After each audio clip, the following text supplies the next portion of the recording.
Good evening, Renita Bonadies. Last month, President Roush announced for public comment that I admit I had not practiced as board president that we do require name and then address. The same address information being requested is redacted in responses to my FOIA request. Addresses are not considered personally identifiable information, PII, since they can be found everywhere and are not like Social Security numbers.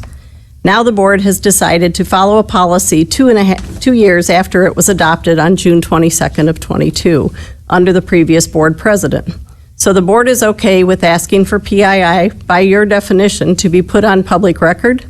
I realize you say they can give the information to Sarah after they speak. However, a new person to these meetings would not know that they were giving information which is considered to be PII by the district when they state it. Why request it in one situation while redacting it in another? Is this to put a speaker at risk or to intimidate someone from speaking? And by the way, the Open Meeting Act has no requirement that the public give this information to make public comment. It is something that the board chose to add to their policies and now to enforce. The board began putting these 3 paragraphs of threatening wording in the public comment section of the agenda almost 3 years ago. This board has continued with this language, which ends with, if the speaker is unsure of the legal ramifications of what they're about to say, the district urges them to consult first with a legal advisor.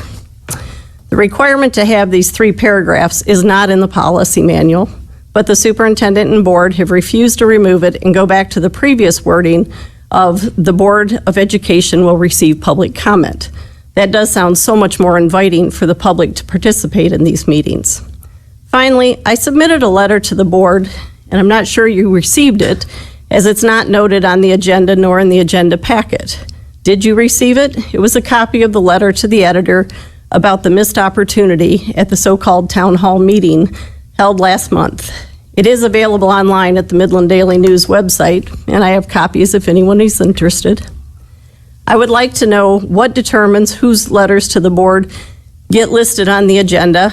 Either all the letters to the board, including FOIA requests, should be noted, as they have been for over a decade. Oh, wait. I did see you took care of that already.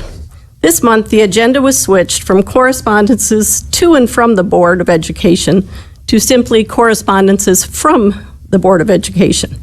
I guess the public transparency has yet again been moved by the superintendent who is responsible for preparing the agenda in coordination with the board president, according to the policy manual. Thank you for once again showing the public just how much you want this to be an open and transparent process of doing business. As our elected public servants and your employee, you need to do better. Thank you. Next on the list is Joe Bonadies.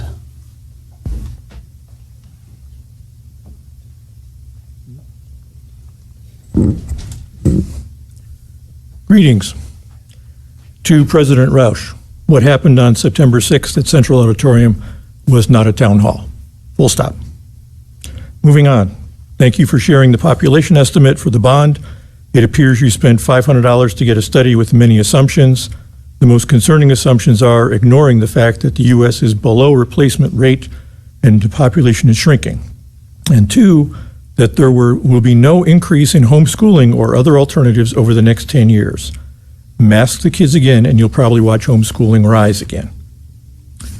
Quick background for the next part.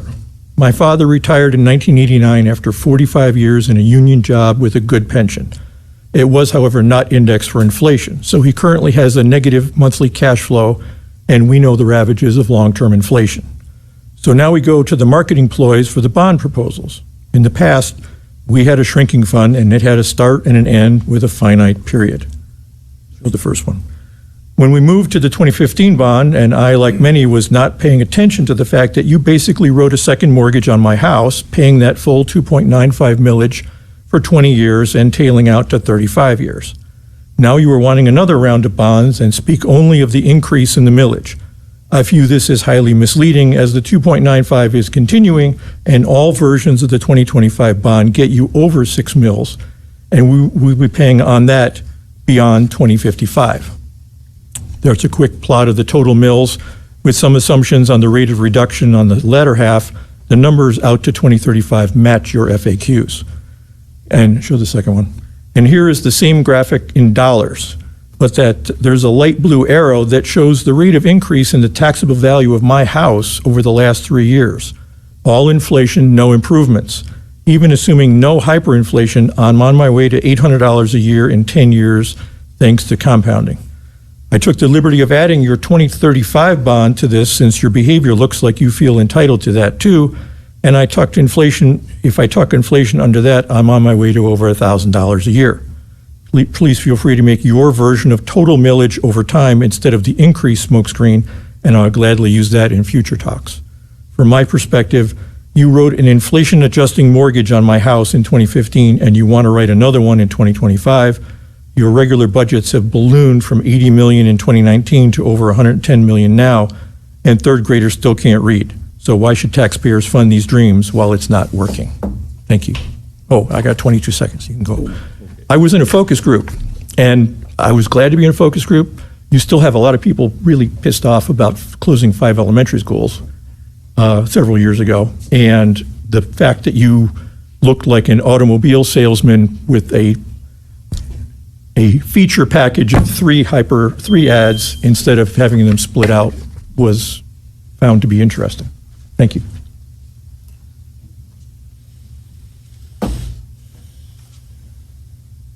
Anybody else want to address the board?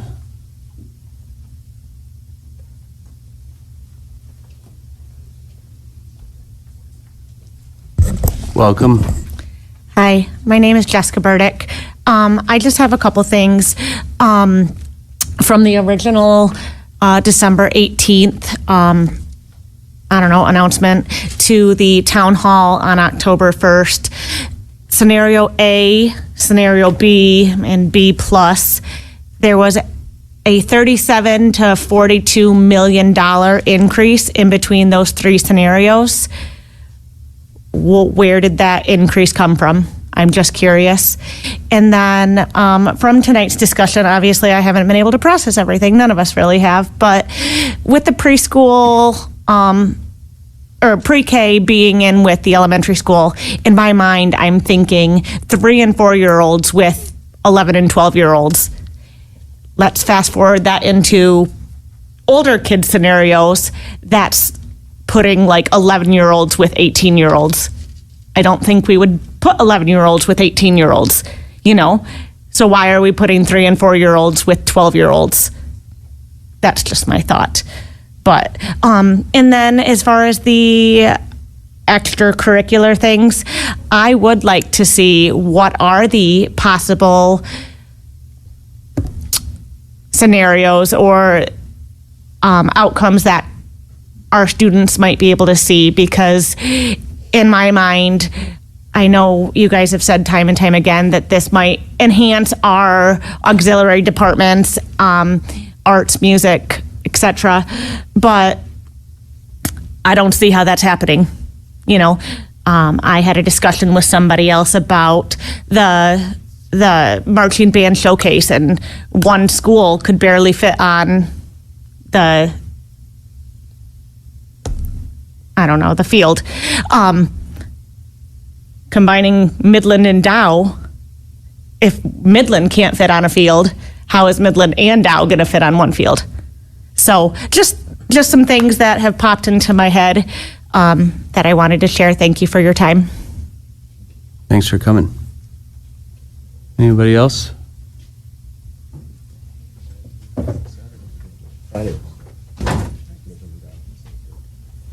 It's the best game of the year.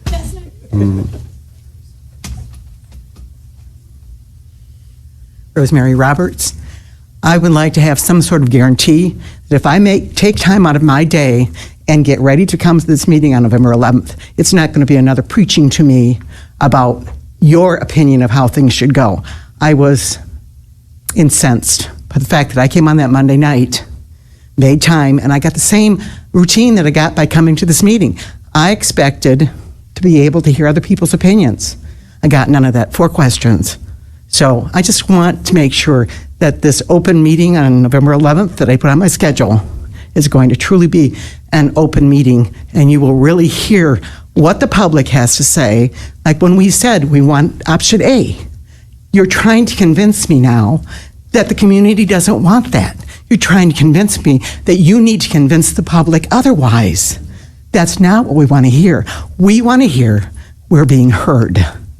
And I'm a senior, and to think that I have to pay another $1,000 a year in taxes, possibly? Are you kidding me? Let's be realistic and be real about what people can afford. Yes, educate them. I want to know where my money's going. But also know that we don't want to pay just to have something really glamorous. I want my grandkids to be raised correctly and educated. But I'm not willing to pay $1,000 more a year for some fluff and whatever. Thank you very much. Sorry for the agitation, but I get that way.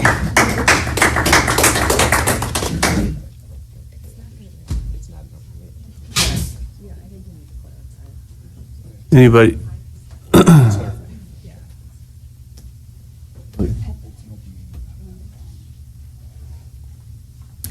Hi, my name's Emily Dixon, and I just want to share a little bit of insight and a couple of comments. I was part of one of the focus groups. I'm a PTO president at one of the elementary schools in town, and I think in talking about scenario A versus B was some of the inequality that you may see income-wise if we add another elementary school and it's further north in the district and that sort of thing.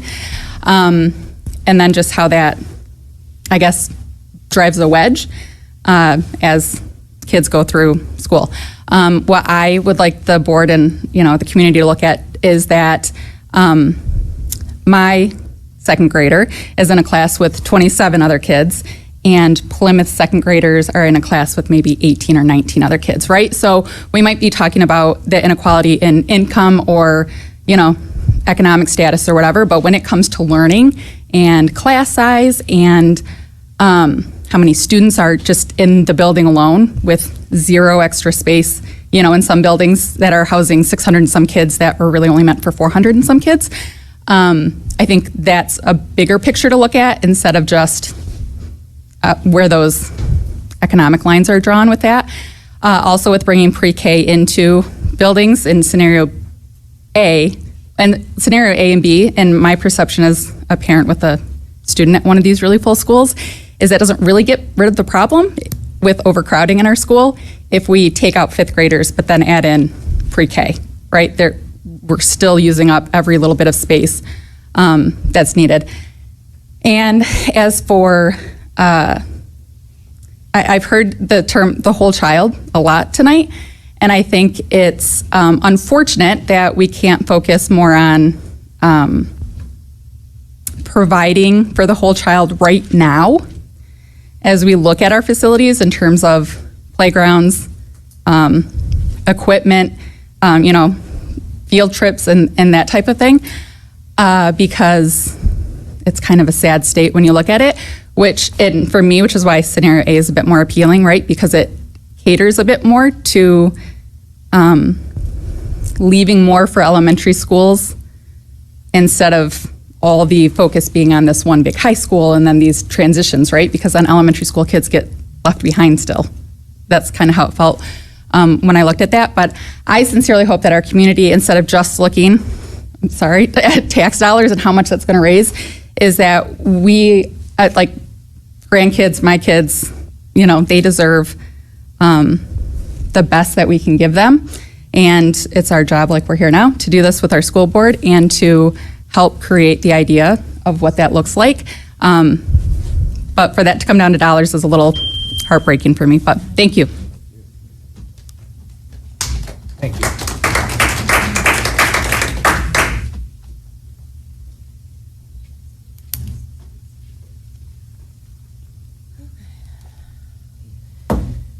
Hey, y'all.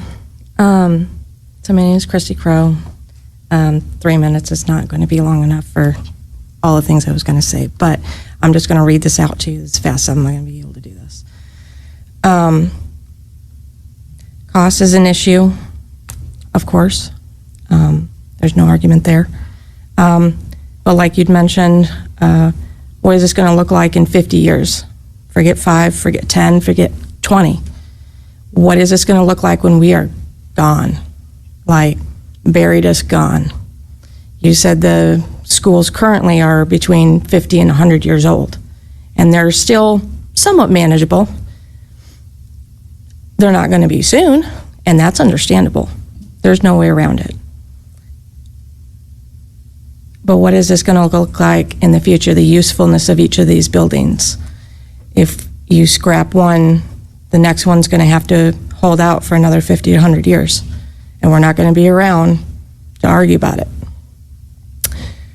Furthermore, in that, I don't remember which one it was, which option it was, but the safety protocols would be added.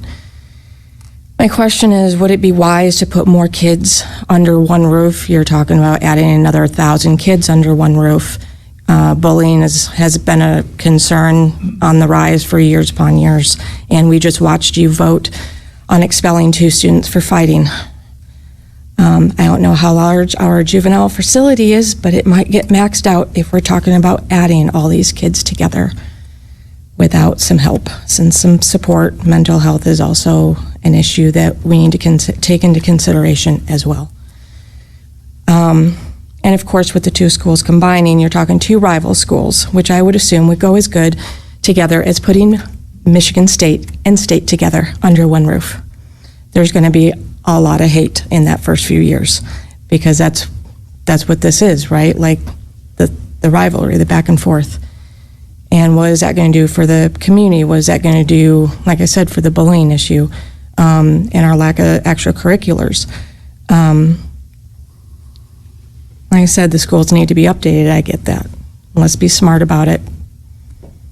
The year's well beyond what we're going to be here.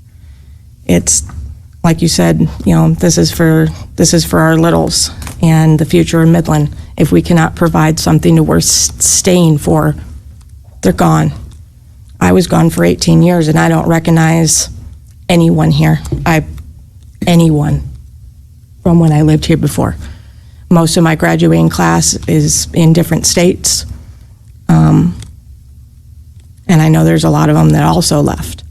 So we have to consider what we're giving them to stay for. Thank you.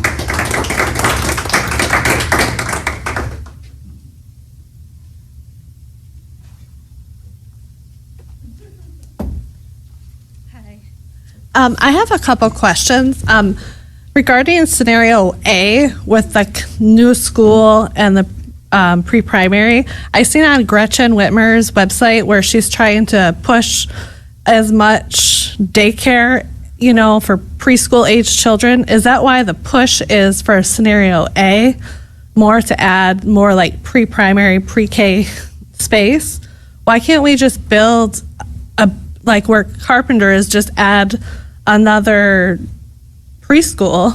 That would solve one issue, and then just add another elementary for scenario A. I think that would solve a lot of problems.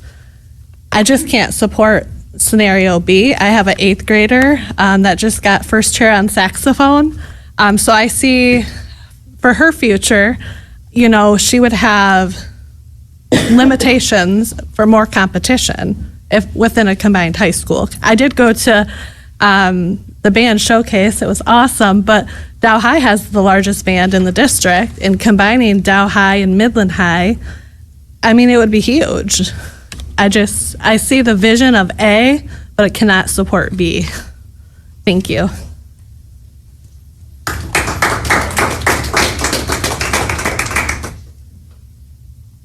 Anybody else? Can I offer a clarification? Yep.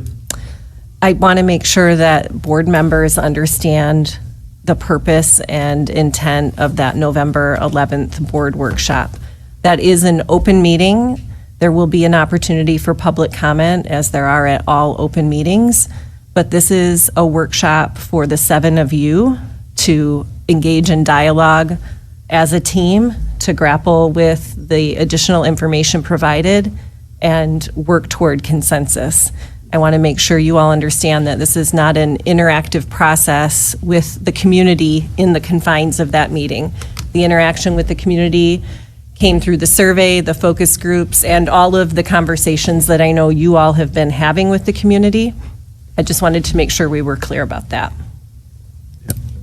And just some further feedback, kind of following up on that too, Penny, Rosemary, we're not by any means trying to usurp the will of the voter. I think, what we talked about tonight was extracting some further feedback from the data. If you have any additional questions or comments, please feel free to email me or any of the board members as well. I do, just a couple other things. When it comes to pre-K and pre-primary, I want to make sure that we address both scenarios, address pre-primary and pre-K. Okay. We're trying to address a critical need in our district and to address a critical need for our students and our families in both scenarios. When you think about one of the questions asked tonight about space at Carpenter, that we could build another building next to where Carpenter is. That's another building, and it's even more money than what's already talked about in A and B. So the thought about utilizing the space that we have was trying to be the best fiduciaries of the money that we're potentially going to ask the taxpayers for. And then finally, around safety in particular, it is a concern that we're trying to address equally in both potential scenarios. So just want to make sure that those clarifications were made right now.